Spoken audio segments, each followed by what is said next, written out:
Hey, what's going on, everybody? This is your boy Jay Mace, and you're inside another episode of Beyond the Album Cover, where we get the ongoings of the music industry with those in the know and give them their flowers while they're here. Right now with me, I have a singer that's been putting in work since the mid-'80s. You know her from hits such as Don't Make Me Over, Walk On By, The Love I Lost, and many more. I'm talking about the one, the only, the lovely Sybil. Sybil, thank you for coming on to the podcast.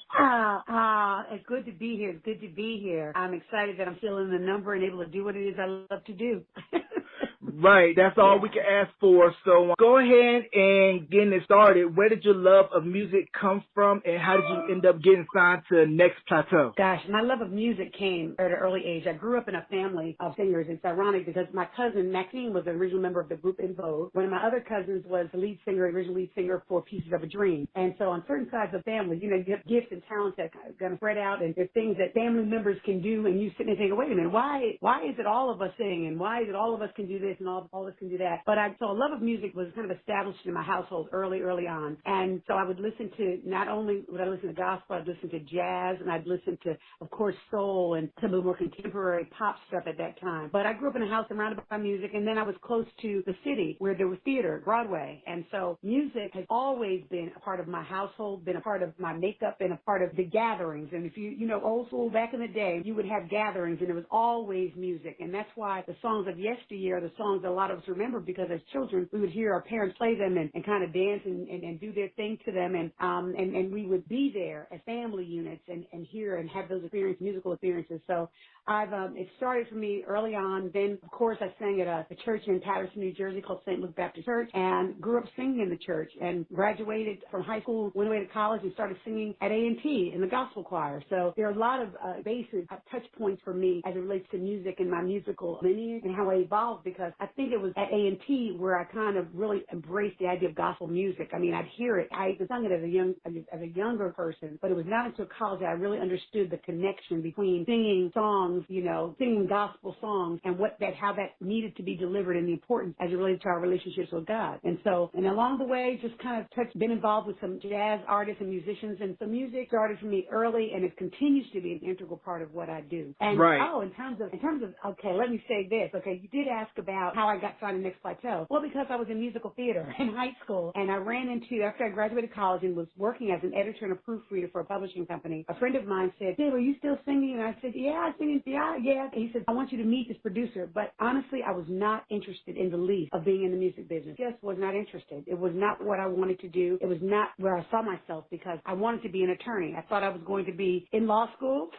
and be an attorney. Well, I ended up getting tricked into going to a studio under the pretense that I was going to be writing for a girl group, because my strengths to me were as a writer. And it's ironic, I'm known for covers, but I'm actually a strong writer. And so I went down there thinking I was going to write for a girl group, and the producer at the time, James Bratton and Joe Maggio, said, let me hear you. And I said, why do I need to sing? And they were like, they looked over at my friend at the time, Michael, and he said, I had to trick her to come down here. She wasn't going to come if it was about her singing anything. And so needless to say, they put me on the spot, and they said, well, you must not be able to sing. And I looked at them like a sister girl would, neck back. I'm like, excuse me? And I said, let me hear the song. Let me see the lyric. And literally within one take after hearing it, I listened to it a couple times, and one take, I literally recorded my first record that was signed to Next Plateau. I called Falling in Love. Wow. And with, you stated that your cousin is Maxine from In Vogue. Did you kind of have an inkling when she was going to go audition for the group that was being put together by Foster and McElroy, and seeing them change the face of 90s R&B and girl groups, period?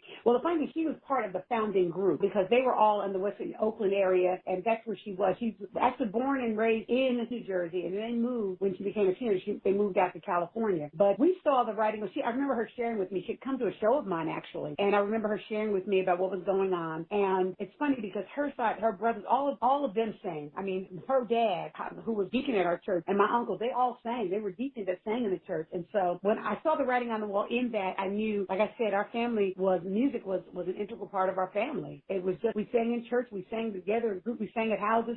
That was what we did. My mother sang, my aunt sang. I mean, they were part of a little girl group years ago. And so I saw the writing on the wall, and I was excited about how the face of R&B, they changed the face of R&B / pop because they became popular. When you cross over into the top 100, you become more than just R&B. And actually, let me say that she and I will be working. She's got a solo project, a book coming out, and she and I will be working on some stuff for her. And so I'm excited about that. All right, we're definitely looking forward to that. En Vogue, their place in R&B pop history for girl groups cannot be underestimated. And you mentioned you went to A&T. I went to University of North Carolina at Greensboro, which is right down the street off of Martin Pryor. Whoop, whoop. And by you being signed to Next Plateau, did you run into Salt and Pepper anytime? Because there were also label mates signed to Next Plateau. Yes, of course. And we actually did work together. I actually worked on their award-winning album, the Black's Magic album. I did a song called Independent, and I did that actually with Cheryl Salt, and who actually produced and I helped with arrangement on that particular song. So we were label mates, yes. And then on top of that, they did the rap part on a song that I did called Crazy for You. And so basically we scratched each other's back. We were label mates, and the irony of it is that I think that we consider ourselves friends. I was ahead of them, but I'll never forget, we were doing a fundraiser in for Texas Children's Hospital, and I was in the mall, and they were sitting, Cheryl and Sandy, Salt and Pepper, they were in a restaurant, and saw me walk by, and Cheryl jumped up, and she comes running out, and she said, Sybil, what are you doing? I said, I'm getting ready to go over at that time. I think I was going into the Joan and David store in Houston. So I ended up hooking up with them, and I'll never forget what she said to me. It was funny, when they started in the industry, I had been in it, and she said, Sybil, she said, you know what, I was talking about how you were the same. When we first met you, you were loving and embracing of us, and the same way you were in the beginning was how you treated us. And they said, if anybody ever said, Cheryl in particular, Salt said, if anybody ever says anything bad about you, she said, we'd have to fight. She said, because I know they don't know you. And that is a testament to how I think the importance of being a certain type of person. And so I was just raised a certain kind of way. And I never ever thought that I was fortunate to have been doing what I do and have done what I've done. But it also is about the person, the character of who I am is important to me, and it's always been important to me. Yes, we would run into each other. We would do things together, and I support them in all of their effort. And those things have changed, and people take on roles that may be contrary to who they were when I first met them. It doesn't negate the fact that we have established a relationship. Mm-hmm. And so you're signed to Next Plateau. You were also signed to Champion Records out over in the UK, and your debut album, Letting Yourself Go, came out in '87. So what was it like that first time for you going over to the UK and kind of seeing how urban acts were marketed over there as compared to urban acts here in America? Well, the thing is that they weren't considered urban acts. It was just, you were an artist. What I loved about the difference between the UK and the US, in the US, there's this need to be compartmentalized, and that has always been a problem to me, because my thing, good music should not be bound by being relegated to a specific genre, so to speak. And I say that because what I found was that if you were a black artist, automatically they put you with R&B, even though your song might have been really have pure pop leanings, but because of the color of your skin and the nature of where your record may have started, they relegate you to a specific chart. The UK was not like that. What I found when I went to the UK and I loved is that everyone had an opportunity to have access to the top 100 or the top 40, because BBC Radio, they're one radio station for the whole country. So you would hear Bob Marley, then you would turn around and you would hear Charlie Pride, or you would hear hip hop, and then you would have that mixed up with a classical piece by Bocelli. It just depends. And so for me, I loved the experience of having exposure, and so it also made me understand why people that didn't look like me loved soul music in the UK, because they had received it, they would hear it. Unlike how it was here, like we tuned in to black stations, and that's what we listened to. There, you just got a real microcosm of all types of music. And so it was different for me, because I found myself performing before audiences that were not of color. They were young, white kids, middle-aged, old school loving, folks who just happened to love soul, house, dance music. And so it was eye-opening, and it was so cathartic for me. And then now I've seen a change. I've seen it kind of back into the U.S. from the UK. But that was the big thing for me. The wake-up call for me was that music does not have to be relegated to a specific genre in order to be successful, in order for you to be successful. And also, America is not the only hotspot. You can make money, sell records, you can work, and I still work. I work outside the United States more than I ever worked in the U.S., and that is really unfortunate, but that's my reality. Right, and what was shocking for me was looking at a documentary on how urban music prior to 1990 was only on underground radio over in the UK, and the UK really didn't get their first commercial urban station until 1990 with the launch of Kiss FM, and you also did Yeah, I know my stuff. And you also did Top of the Pops. So compare to me, what was it like going on Top of the Pops as opposed to doing like Soul Train or Apollo over here in your work with Stock, Aiken, and Waterman? You know, it's so funny because Top of the Pops was like American Bandstand or Soul Train. That's what it was like. And it was a big, big deal. And so when you made it Top of the Pops, you were at the top, you were on the top of the pop chart. And so it was no different. Let me say this. When I went on Soul Train, I was, because as a little girl, you know, as a young person, I watched that growing up. And it was just like, I never ever imagined that I would be on that stage at any time. It was unfathomable to me that the concept of this little girl from Patterson, New Jersey, who hung out in Enfield, North Carolina in the summers, would be on a stage in L.A. In front of millions of people. So it was great for me because of the exposure. And at the same time, it was just like, it was humbling because, you know, I thought, wow, it was humbling. Because I realized then that, and I will say this, that God had given me places. He placed me, you know, on stages and in places for his gifts to be seen. And I hadn't planned on it. And had I had anything to do with it, I probably would have never done it. So my movement and my placement there's a reason for it. And because of the Top of the Pop, there's footage that I was there. Because of Soul Train, there's footage that I was there. And so it leaves a mark and an imprint on the world and for my family and the young people who look up to me and I support and they're part of my life. And they're like, and it means a lot to me. It was great fun. I enjoyed doing it. And I've done some other shows, of course, in the UK, out of just the, you know, Top of the Pop. And so for me, having access to the visual part of it, because to be honest with you, I grew up at a time when the first 3 records that I did, I didn't do a video for them at all. But I had big hits in the clubs and underground things. It was not until Don't Make Me Over that a video was done. So people didn't even know what I looked like. And that was another thing, is that people didn't know if I was black or white over in the UK. They had no clue because all they heard was the music and they just liked the music. And so my audience was vast and it was varied and it was just very diverse. And so it was cool. It was cool and exciting. Right. And for those of you that don't know, Top of the Pop, a well-loved British institution, aired on the BBC for over 4 decades. It's still coming on the air only as a Christmas special. And Stock, Aiken, and Waterman, they're known for their hits on Kylie Minogue, Rick Astley, Princess, Mel and Kim, and they are huge. And Pete Waterman was a judge on a little show that came over here to America, but the original British version, Pop Idol. Exactly. That's right. It's so funny because Stock, Aiken, and Waterman were like the Gamble and Huff, Burt Bacharach and Hal David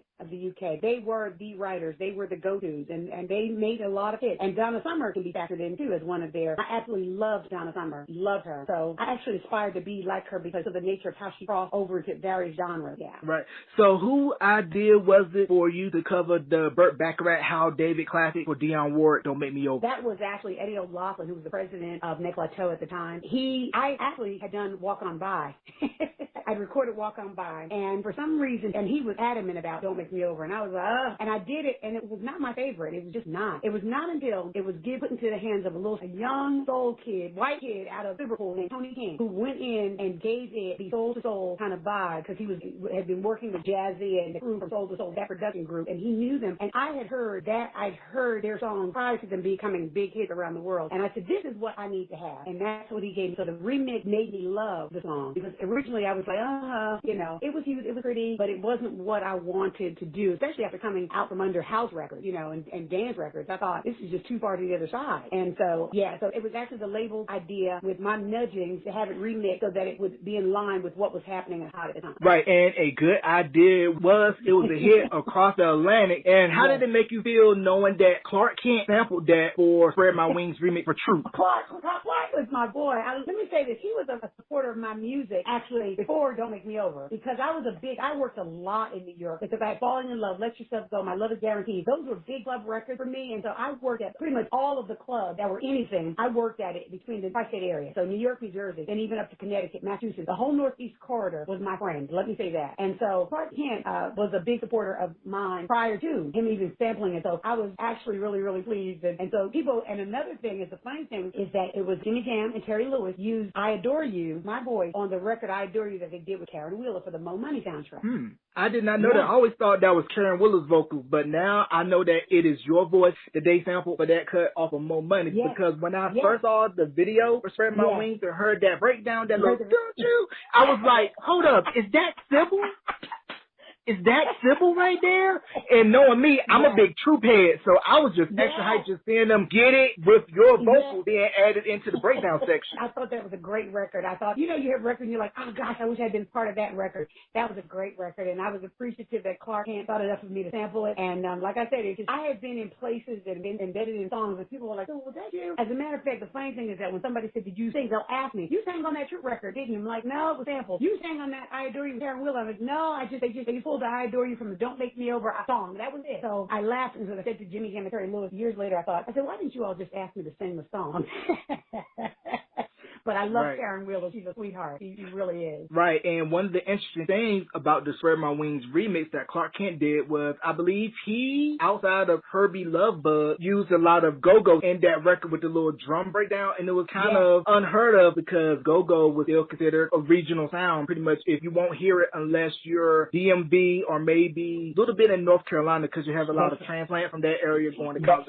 That's right. APCU experience will expose you to go-go. Period. Bottom line. And if you have family that was from that area, you just, it is what it is. You are absolutely right. Absolutely. Right. And then I just found out recently, too, that Chuck Brown was born in my neck of the woods in North Carolina in Gaston before he ended up moving and getting raised in D.C. So a little bit of North Carolina connection with the godfather of go-go. Now, in 1993, you released a Civilization album. Was it the record label's idea again for you to cover the Gamble and Huff classic, The Love I Lost by Harold Melvin and the Blue Note, or was it yours? That was initial. I absolutely love that song. I've always loved that song. And to be honest with you, I had done enough covers, and there were artists that didn't look like me, or writers that didn't look like me, who were making a lot of money off of my voice. And I grew up, the sound of Philadelphia was a big deal. I grew up listening to a lot of the stuff that came out of that city. And Gamble and Huff were the premier writers, and I was excited to be able to do a song, to do one of their songs. And that one made the most sense for me because of the fact, number one, it was already a disco dance record, and what we envisioned was exactly what we got. I wanted to stay kind of true to the original, but also give it a modern day spin. And I think we did a great job. That record is probably my biggest record.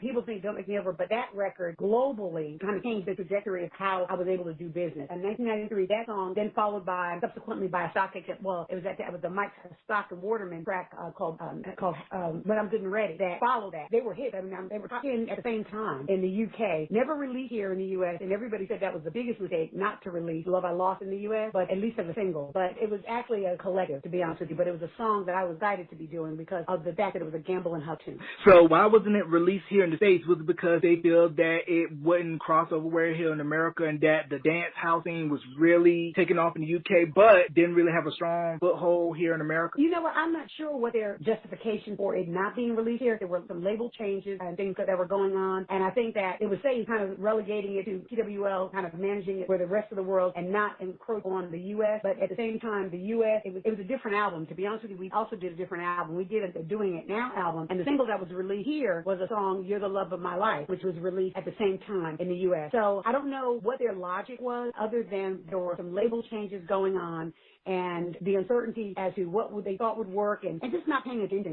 Not being funny, it would be great if every project that one does would be recognized and acknowledged for the body of work that it is, and supported equally. But that didn't happen. What I came to understand is that I go where I'm appreciated, where I'm loved, where I'm music, where I'm able to perform and present the songs of my heart without feeling as if it's a chore. And so I stayed and worked in the UK off of that record and off of the song from that project because of the level of support I got, to be honest. Mm-hmm. And you mentioned that you did a US and a UK only album, and that was kind of the same strategy that later came to use when Backstreet Boys and NSYNC was breaking over in Europe, where they would put out European versions of albums, but when they came back home to America, they would just change out a couple of songs in order to appeal to the US market. That's right, and I guess that was a common practice, and I'm not sure if it's because the heads of these labels, a lot of them were not American. From some of these larger labels, you had Europeans making decisions about what music was going to be heard and or listened to, and so I think that really kind of was where there might have been the changes in the album. They're like, no, we can't have these songs will work, but those won't. It was just troubling, actually. At one point, it became troubling because I go to some territories and I'm like, I don't know which songs I'm supposed to be singing. I don't know what I'm supposed to be doing. And it did kind of become kind of confusing at times, but I understood it. I did understand it. I didn't like it, but I understood it. Right, and I think the good thing for them was they were able to make their mistakes in Europe where we in America wouldn't see them. So that by the time they came back over here, they will already be well oiled and polished. That's right. And you were huge over in the UK at the time where they had a group out called Bras, When Will I Be Famous, and the phenomenon known as Take That. So what was it like for you seeing that Take That phenomenon up close, knowing that they were the British equivalent to New Kids on the Block? Let me say, it was crazy. Actually, you might want to add the Spice Girls to that bunch, too. That was interesting. And I was there during that whole time. I said, they're not going to be that big. And little did I know. And all of those groups Take That as well. And, I mean, I actually did work with them on some of the shows, the arena shows, because at that time I was big, too.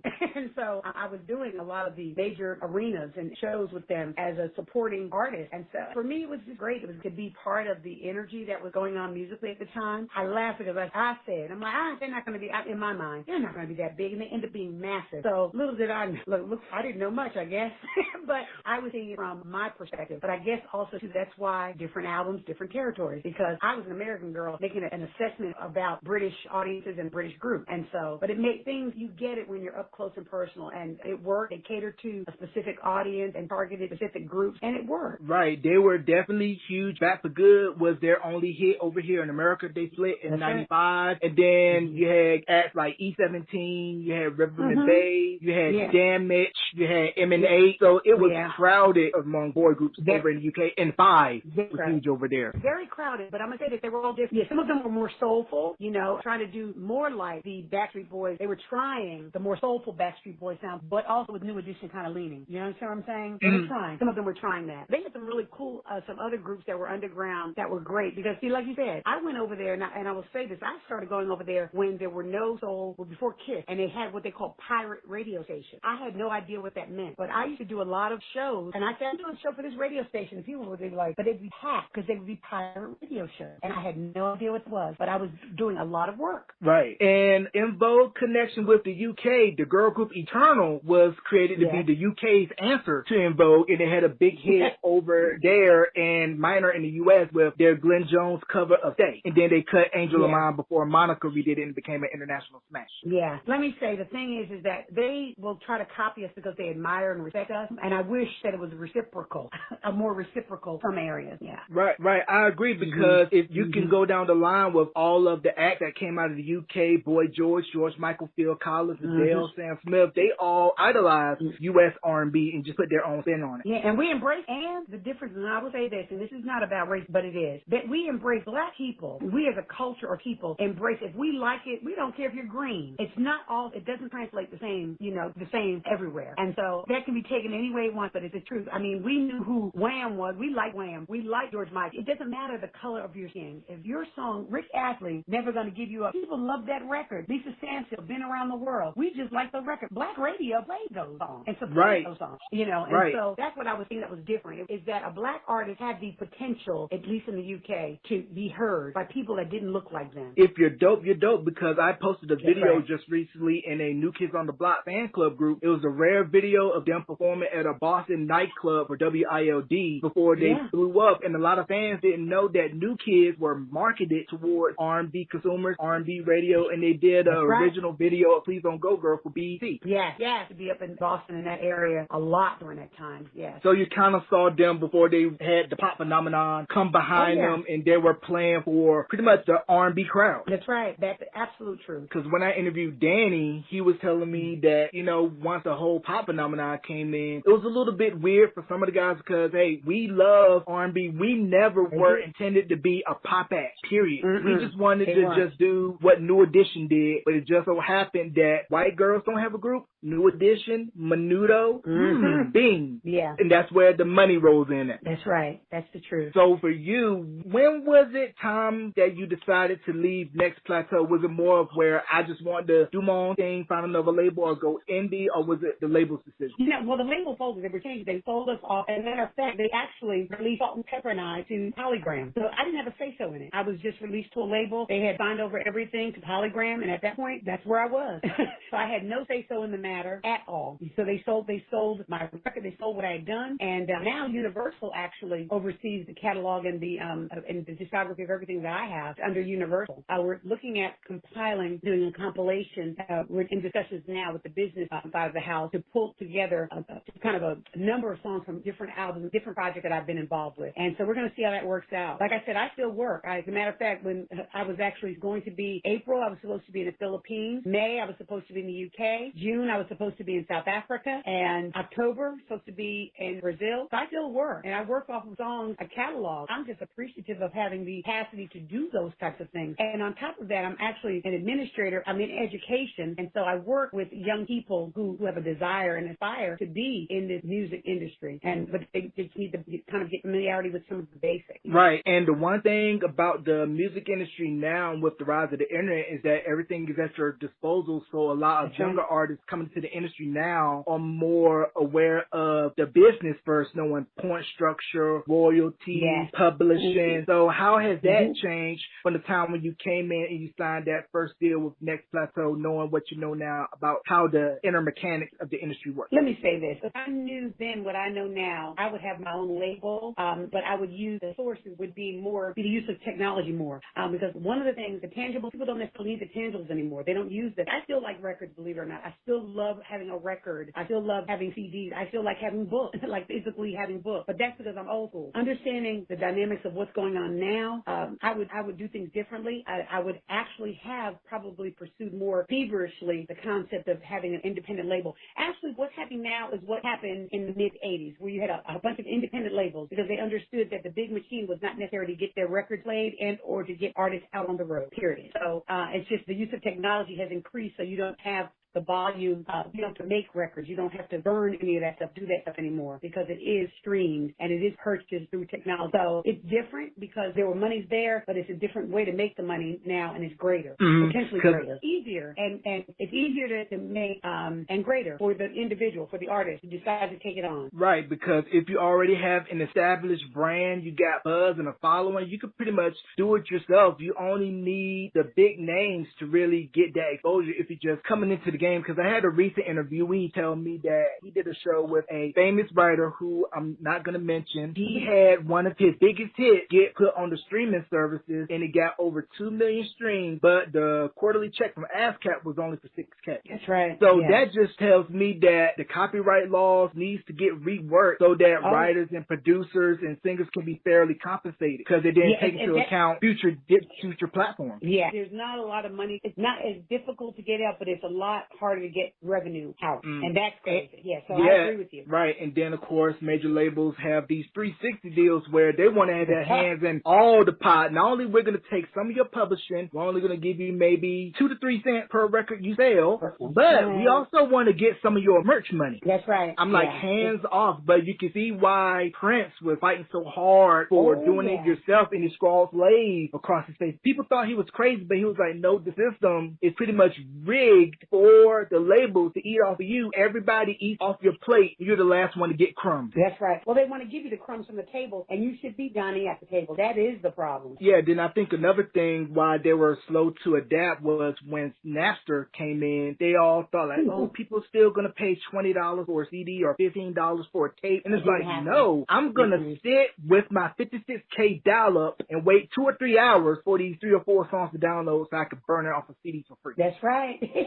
And the funny thing is, I don't know if you're young, but back in the day, what would happen is when you had the bootleg CDs made, I remember, I'll never forget, my brother walked up on someone down in Manhattan and asked him where he got these records. He had a bunch of Sybil stuff, bunch of my stuff, my records, selling them. My brother went off, my oldest brother went off and took every bit of inventory that guy had of mine. Because that was a big deal. They were selling, they were burning our stuff and recreating the cassettes and CDs, and it was like, really?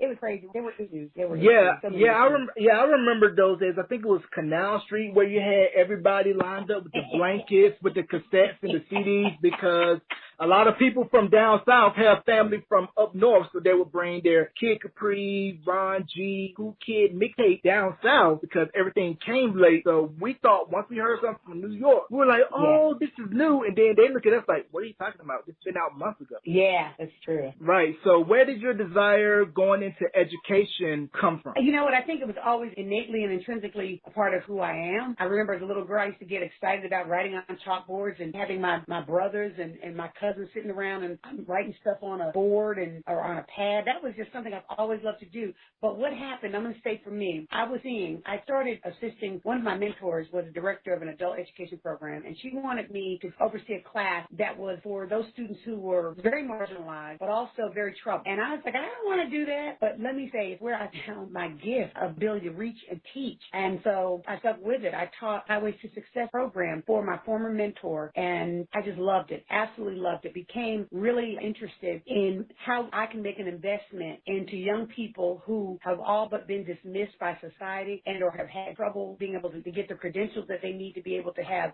earn some fair living wages.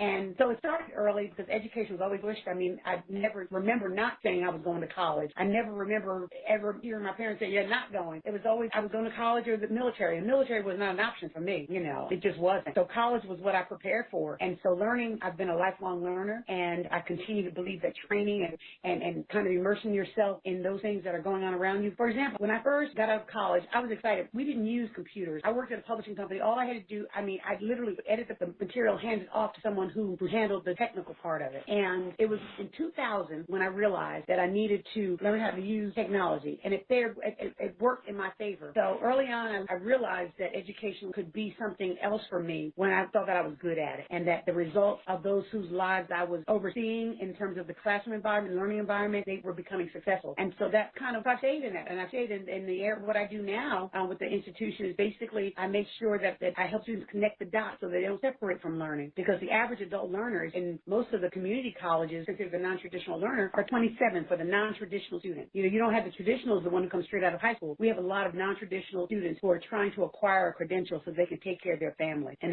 themselves. Right, and I can understand that. I was an educator myself. For 3 years, I taught special education for elementary and middle school out here in New Mexico, and just seeing, you know, how it works on the inside, especially with kids that are special needs, and knowing that we have to do a lot more to make sure that they're set up for success. Right. And then depending on where you are, you know, with me coming from rural northeastern North Carolina, and you know this by being in Enfield, that the options are limited and that success should not be determined, you know, by your zip code. You got to go for it. So that's why it's important for those of us who have succeeded to reach and tell the next generation, like, hey, I came from the same environment you did, dirt field, cotton field, peanut field, and all, and you can make it. That's right. You can make it. That's right. So tell us about any future music projects that you got coming out and we can respect. Like I told you, I've been working with Maxine on her project. I've got actually, they're going to pull together some of my old and some of the hidden gems is what they're calling them, songs that I had actually had recorded that were never released as singles. And so that's in the works for the UK territory. My manager and I made a decision that we are going to put an independent project out. We were hoping that we'd be able to get it out before the end of the year, but with this coronavirus and everything that's going on, we're going to shoot it for 2021. And in the meantime, we have sent out the songs to be revisited, revamped, so that they don't sound old. And they're new, but we don't want them to sound old by the time they're released. I've worked with the United Way on the Artists United to End Poverty project, which I'm really excited about. And it's designed to raise funds and awareness for poverty, to increase people's awareness that, number one, poverty is real, it exists, and that we have to be intentional with our attempts to be able to eradicate that. And so I gave a song and I lent my voice to the Artists United to End Poverty project for United Way. So I do those types of things because they're important to me and they are based on kind of the heart of who I am. I love working on behalf of the marginalized and disenfranchised population. And so me being a singer in my other life has afforded me access to some things that other people have not had access to. I mean, I go into South Africa and I do that a couple times a year, and I will visit a school and work with instructors and students who come from the townships to be able to prepare them and train them for, I guess, a walk in this music business, so to speak. There's a lot of talent around the world, and one of the things I'm a firm believer, to whom much is given, much is required. And so this is something that I've been gifted to do. And as an educator, I'm always thinking, how can what I share and what I do prepare them for something greater and or to open up their mind to see themselves beyond where they are. And that's really ultimately who I am. Right, and be on the lookout for those upcoming projects. Now, before we close, do you have any shout-outs you want to give, and also plug your social media handle? Well, it's so funny because I'm Sybil Sings on everything.